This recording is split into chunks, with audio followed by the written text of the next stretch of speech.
Listen, folks, if you're looking forward to Thanksgiving, you may want to start shopping early and maybe even have a couple turkeys in the back now to be ready for it because things are going up here price-wise. Okay, BidenFlation. Thanksgiving meal set to be the most expensive on record, the post-millennial story. After supply chain crunches and an undeniable increased food costs, Americans are facing a huge increase in cost for their traditional Thanksgiving meal. The New York Times reported that Thanksgiving 2021 could be the most expensive meal in the history of holidays.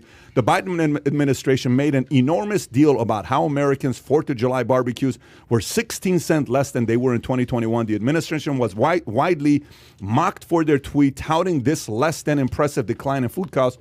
The Biden administration was so pleased with itself that they actually posted about how great it was that Americans would save 16 cents on their meals. Well, that's not going to be happening at Thanksgiving. So what do you have to say about this, Danielle? I've got 4 kids, and I know what groceries cost. And I can tell you they cost more and more and more every time I'm at the store. And then the packages are getting smaller, which really pisses you off. You know what the box of cereal size is supposed to be when you buy as many boxes of cereals as I do. So it's the most grating thing. And then God forbid the gas tank's on empty.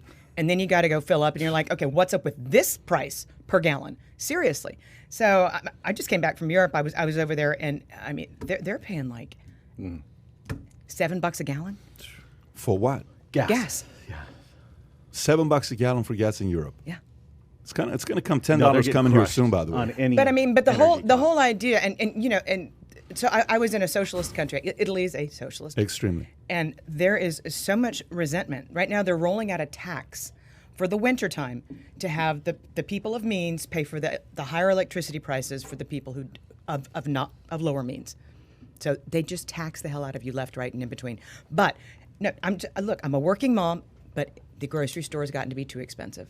So you guys have stopped eating. We're having do what you got to do. We're having chicken nuggets a lot of ramen for Thanksgiving. You know what is crazy though? Everybody at this table, you're not struggling financially. I remember when we did as a family, and we were a welfare family, and nobody was working. My dad worked at a 99-cent store. There was nothing going on.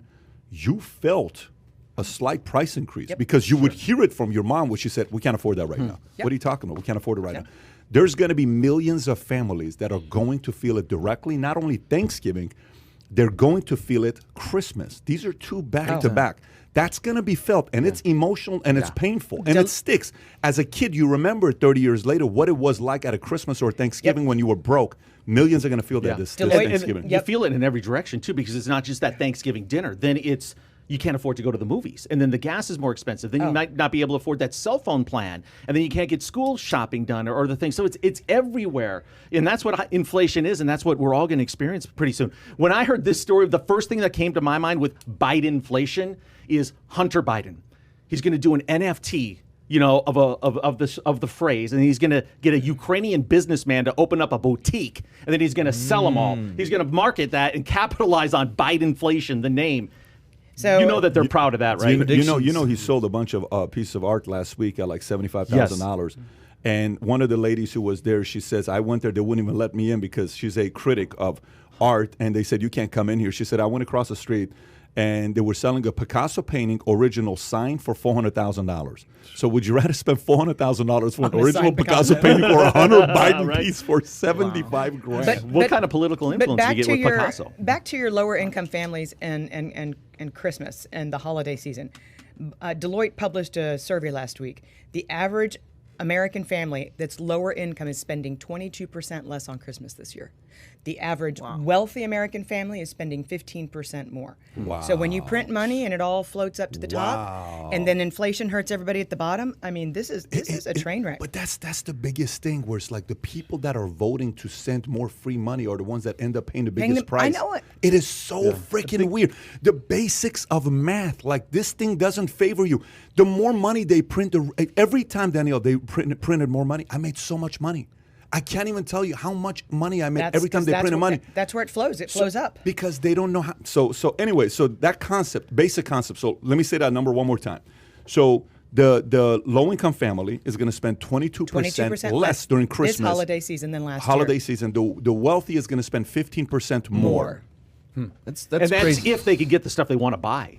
right? Just think, if you try to go shopping early. This is private jets. This is flying off. No, I'm talking about renting nice houses. I'm talking about the lower income people that they will even want to buy the Christmas gifts. They might not be available, right? The toys aren't even out there. Well, no, and you had, was it Hasbro? There was some major toy company that came out a few days ago that basically said, we're down like a third in terms of the inventory that we need. The containers are sitting out there in the water. That's great. Baby, if you're listening, buy the gifts now, baby, because Dylan's going to be complaining. Pre-planning.